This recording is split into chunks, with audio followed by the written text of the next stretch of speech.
Bienvenue dans la Minute Cyber, votre dose quotidienne pour décrypter les menaces numériques.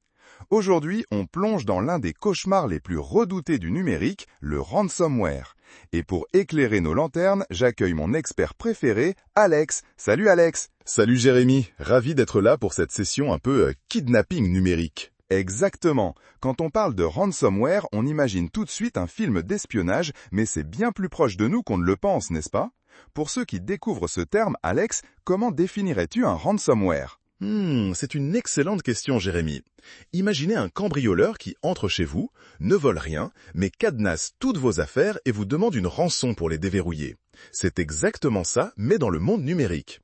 C'est un type de logiciel malveillant qui bloque l'accès à vos données ou même à votre système entier jusqu'à ce que vous payiez une rançon, généralement en crypto-monnaie. Ah, le fameux verrou numérique. C'est clair et effrayant à la fois. Mais comment ça se passe concrètement? On clique sur quoi pour que ça arrive? Le plus souvent, Jérémy, ça commence par un simple clic. Un email de phishing, par exemple. On reçoit un faux message de la banque, de la poste ou même d'un service que l'on utilise fréquemment.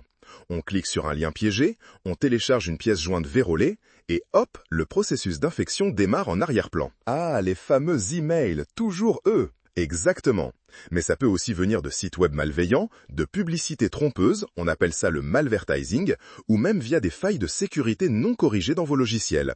C'est un peu comme laisser une porte d'entrée grande ouverte chez vous, Jérémy, pour que n'importe qui puisse s'introduire. C'est une super analogie. Donc, une fois que ce cambrioleur numérique est à l'intérieur, il fait quoi? Il crypte tout? Précisément. Le ransomware se met à chiffrer vos fichiers, documents, photos, vidéos, tout devient illisible.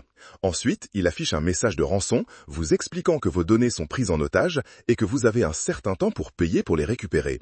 Parfois, il menace même de publier vos données. Quelle horreur! On se sent tellement impuissant face à ça. Alors, la grande question, Alex, comment on peut éviter ce cauchemar? Quelles sont les défenses essentielles? La première et la plus cruciale, Jérémy, c'est la sauvegarde. Avoir des sauvegardes régulières et robustes de vos données est primordial. Et quand je dis robuste, je pense à la règle du 3-2-1. 3 copies de vos données sur au moins 2 types de supports différents et une copie stockée hors site, c'est-à-dire dans un endroit physiquement séparé. Si vos données locales sont chiffrées, vous pouvez toujours les restaurer à partir de votre sauvegarde. La sauvegarde, c'est le gilet de sauvetage, très important. Et pour les emails, comment on les détecte ces pièges? Pour les emails, vigilance absolue. D'abord, vérifiez l'expéditeur. L'adresse email correspond-elle vraiment à l'entreprise qu'elle prétend être? Souvent, il y a des fautes d'orthographe subtiles ou des domaines étranges. Ensuite, méfiez-vous des liens et des pièces jointes. Survolez-les avec votre souris sans cliquer pour voir l'URL réelle.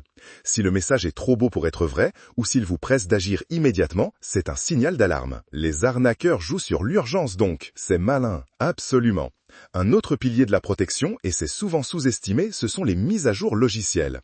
Gardez votre système d'exploitation, vos navigateurs et toutes vos applications à jour. Les mises à jour corrigent les failles de sécurité que les cybercriminels aiment exploiter. C'est un peu comme réparer les serrures cassées de votre maison avant qu'un cambrioleur ne s'en rende compte. C'est vrai, on a souvent tendance à les reporter, mais c'est vital. Et les antivirus, ils ont toujours leur place dans cette lutte? Oh, totalement.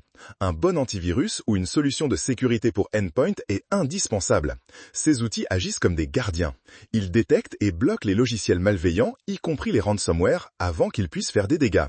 Et ce n'est pas seulement pour les ordinateurs, pensez à vos smartphones et tablettes aussi. Donc, en résumé, Alex, pour se protéger du ransomware, c'est une combinaison de bonnes pratiques. Sauvegarde régulière, grande méfiance envers les emails suspects, mise à jour systématique de nos logiciels et un bon antivirus. C'est un peu comme une forteresse avec plusieurs couches de défense, non? Exactement, Jérémy.